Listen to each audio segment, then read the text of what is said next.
So we're here in the quiet van, and you can see it's kind of in process.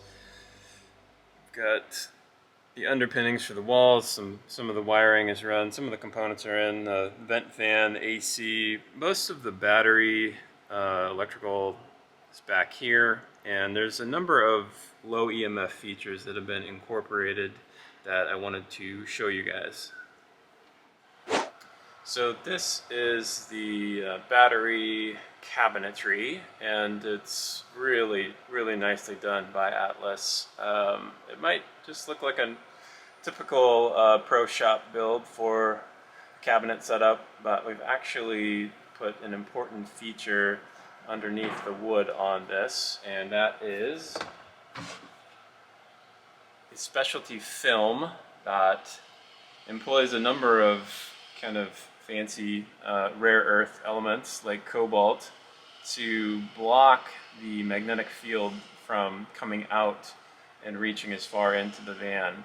We're going to have a magnetic field in here. There is current flowing, although most of it by choice is DC current.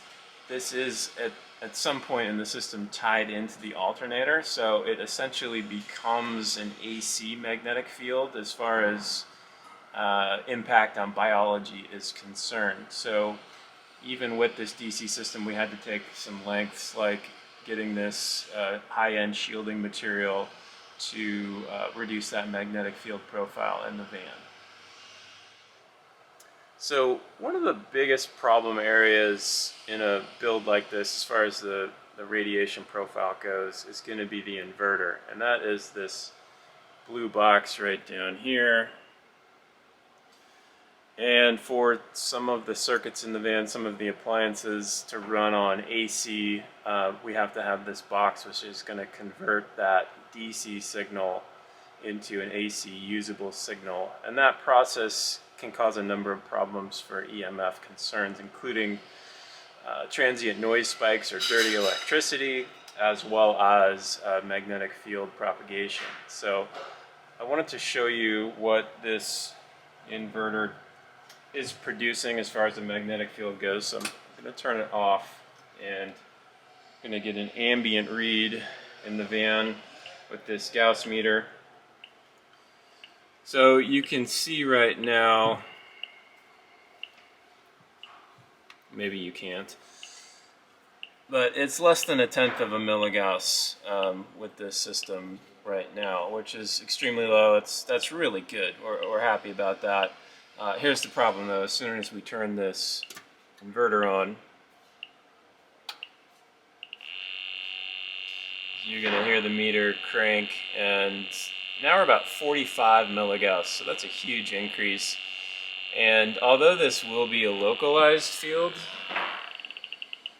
if we come up a few feet, we're down less than 1 milligauss, almost a half a milligauss.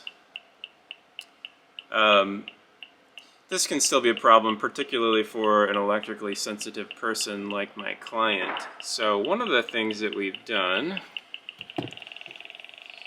again with this shielding material, I'm going to put this piece in place, and this entire cabinet has that material inside. So if we put the meter back down, now we're down around 5 milligauss. So that's a significant drop, and this shielding material is doing a really good job of deflecting and limiting that magnetic field from coming out. So now if we get up to about where the bed is going to be, we're less than 0.3 milligauss. So that is a great win as far as low EMF goes, and not that you would have the inverter on all the time, especially not if you're sensitive, especially at sleeping times. It's just good to control this EMF as much as possible, keep it as clean as possible for when people are in the van with the inverter on. Now this next piece gets tricky in a van inside this cabinet with all of these components. There's some very thick conductors, bus bars, fuse relays, as you can see. They take up a lot of space, and it's hard to keep these positive and negative conductors close together. But they've done a pretty good job here, and that's really the name of the game in terms of reducing magnetic field in a vehicle, in a van, is preventing this conductor separation. So the closer that these components can be, these wires, red and black, positive and negative, the lower the magnetic field profile is going to be. This is another big one where a magnetic field problem can be created in your van.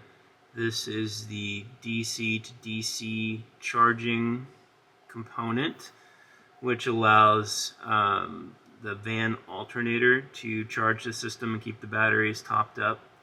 And generally, these are going to have, of course, this red positive wire that goes back to the alternator and to the rest of the battery components here, but it's also going to have a negative black wire coming off, and that needs to bond to the chassis to keep the circuit complete, to not overwork the alternator, and just generally perform well. So what we're going to do in this van, instead of creating a chassis bond point maybe a foot or two below this, down underneath the van on one of the frame rails on the bare metal, we're actually going to keep that black wire, and it's going to follow this red wire as close as possible, essentially side by side, all the way back up close to the alternator to the single chassis bond point, which is going to be relocated out into the past the firewall in the engine bay of the van. And then we won't have any conductor separation issues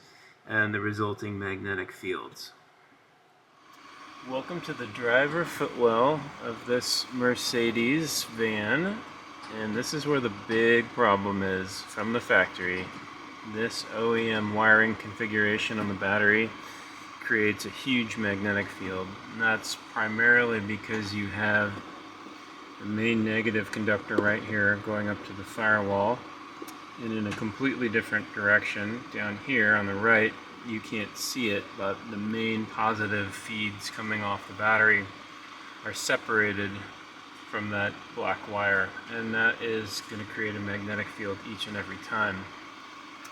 There's actually not a ton of current on this wire, so we don't get any of the field cancellation from that. The only fix here is to actually discontinue where this mounts to the firewall, bring it all the way back, and to drop it out with the positive underneath the van, back around underneath, up into a bonding point on the chassis in the engine bay close to the alternator. And until you do that, you're going to have a significant field. So you can see about 43 milligauss.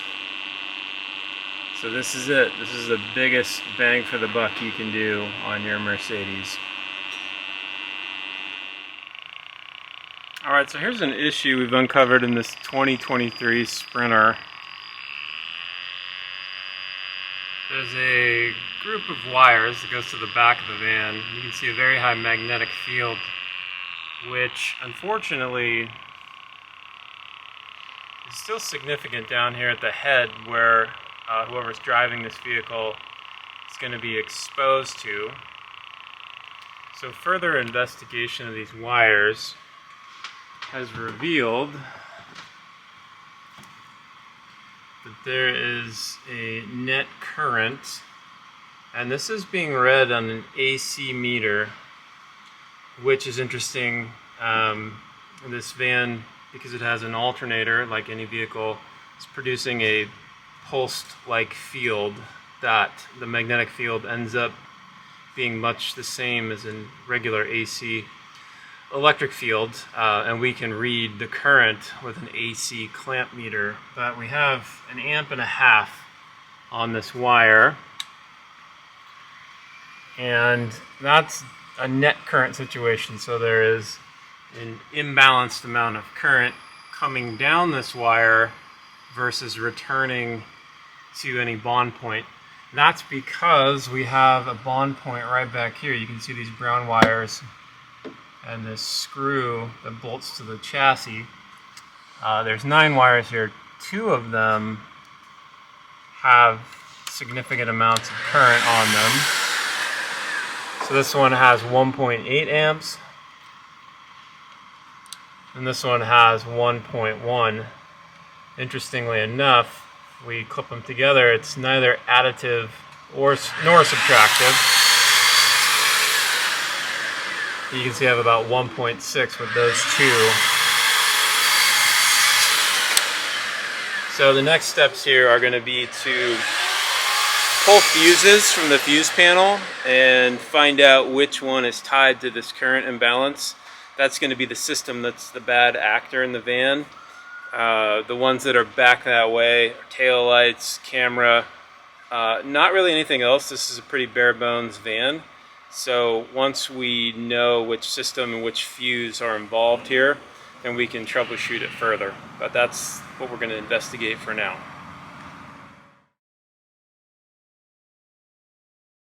Results are in, and we have come up with a workable solution for the net current imbalance on this run of wires here. And instead of landing all of these negative conductor onto this bond point and having the current dump off there, creating an imbalance on these wires, which leads to a magnetic field, we have rerouted, adding this new ring terminal and section of wire, running it back along, and it's going to now terminate down underneath the dashboard in a more reasonable spot. But the result of that is, as you can see, sorry, it's not lit very well, but we've got 0 net current, whereas yesterday we had about 1.4, 1.5 amps.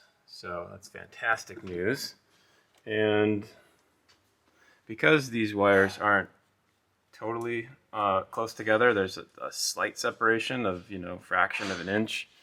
We still do have a little bit